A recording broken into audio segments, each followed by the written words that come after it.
আসসালামু আলাইকুম প্রিয় ভাই ও বন্ধুরা, এটা হচ্ছে ওমান দুকুম শহরের একটা হসপিটাল।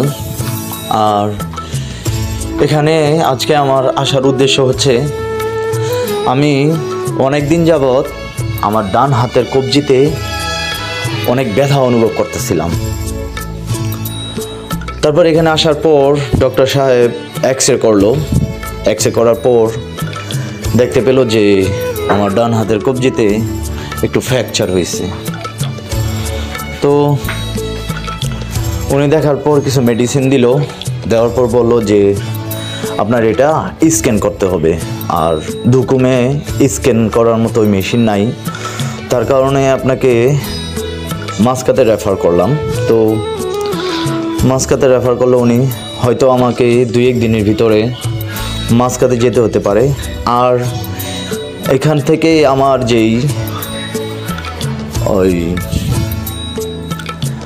মেডিকেল ইন্স্যুরেন্স কার্ড আছে, আমার সমস্ত চিকিৎসার খরচ ওই মেডিকেল ইন্স্যুরেন্স কার্ড থেকে দেওয়া হবে। আর মূলত প্রথমবার ডাক্তার দেখাইতে হলে 1 রিয়াল জমা করতে হয়। তো সবাই দোয়া করবেন যাতে আল্লাহর রহমতে আমি অতি তাড়াতাড়ি সুস্থ হয়ে আবার আমার কর্মজীবনে ফিরে আসতে পারি।